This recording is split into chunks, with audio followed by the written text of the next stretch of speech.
Naqueles primeiros días de xullo de 1936, don Antonio Cerqueira, elegantemente vestido co seu traxe de xastrería, chaleco, gravata e chapeu, comía na terraza do bar Canido dúas nécoras con suma destreza e rapidez, como se levase toda a vida manipulando criaturas minúsculas e indefensas.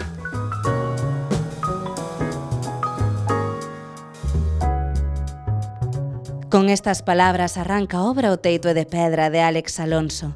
Trátase dunha novela que narra o efecto que causou o golpe de Estado de 1936 na sociedade e a vez homenaxea as que loitaron pola democracia.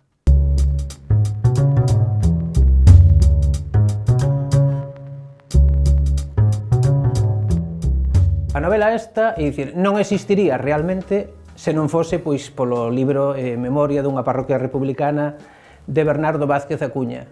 É dicir, foi pois indo á miña casa ou á casa dos meus pais, non? Creo que nunha celebración que íamos facer e tal, pois resulta que encontrei ese libro que estaba ali no salón, ali na mesa de cristal do salón, entón nada, en canto collín e vin, carai, Memoria dunha parroquia republicana, non? Que era, pois, acerca da parroquia de San Miguel de Oia, na década dos anos 30 e tal. Empecé a follealo e tal, claro, trataba, sobre todo, é un traballo de investigación, pois, moi exhaustivo, non?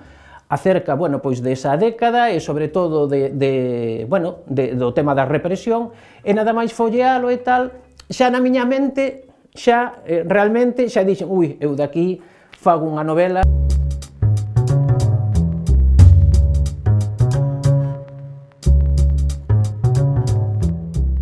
Onde máis puxen empeño foi precisamente nos testemuños. É dicir, eu, grazas, digamos, a testemuños, construín personaxes.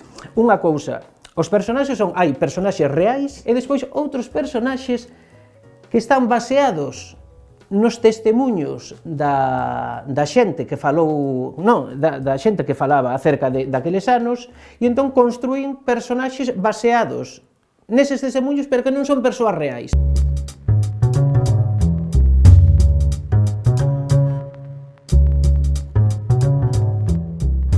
Este libro é unha homenaxe, por suposto, a todos aqueles veciños e veciñas que sufriron aquel drama, os que, ademais, tamén asasinaron, porque non cabe falar de outra cousa máis que de asasinatos impunes que se cometeron nese momento.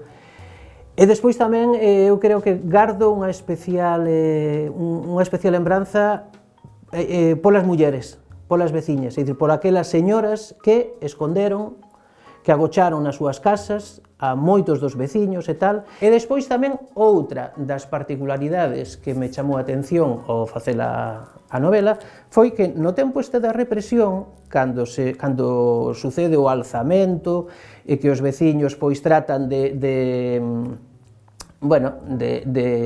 enfrontarse un pouco a eles, non? Os chamados rebeldes, non? Os alzados, con uns precarios focos de resistencia, non? Coa requisa de armas e tal. A ver, resulta que ao final a requisa de armas, se así como foi, que supoño que foi así como foi, non? Resulta que foi unha requisa de armas totalmente pacífica. Que a mí o que me chamou a atención foi a desproporción, non? Esa desproporción que houbo entre eles, a acción deles, que non pasou de ser un precario foco de resistencia, a despois a reacción de todos eles, como se, ao final, como se vingan, non?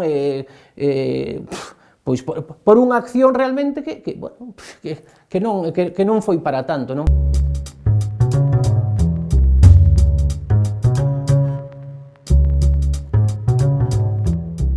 Ser finalista do Premio Xerais é unha especie de subidón. Entón, claro, eu falei nese aspecto falei con Fran Alonso, co director de Xerais un día, ali en Vigo, non? Dicía que esa semana é unha semana de ilusión total, non? É dicir, somos tres, e resulta que ti xa te estás imaginando, eu supoño que lle pasou tamén ás dúas escritoras, non? Ti xa te imaginas que gañas, realmente, non? Ou polo menos eu xa son moi positivo niso, non? Houve aí un día, que non sei se foi un xoves, que dixen, debe ser agora cando van facer a chamada de ver quen gaña. Entón, claro, a mí non me chamaron, claro. Entón, dixen, non me chamaron, vaya desilusión, tal, non sei que, tal. Levei así como un disgusto total, non? Non? Que estás así todo ilusionado, tal. E ademais, encima, por riba, non? Que resulta que gaña outro, pero eu tampouco, é dicir, despois o xurado pois dixo que debería ser publicado outra novela, entón, pois sabedes o que é? Que ao final quedes como terceiro, que ao final nin gañas, nin va a ser publicado. Entón, claro, bueno, pois isto que é, tal. Que pasa? Que despois, días despois, chamoume Fran para dicirme que sí, que ia ser publicada a novela, tal, que non limou, que considerou pois que tiña que ser publicada, tal. Bueno, entón, claro, levas unha alegría tremenda, non?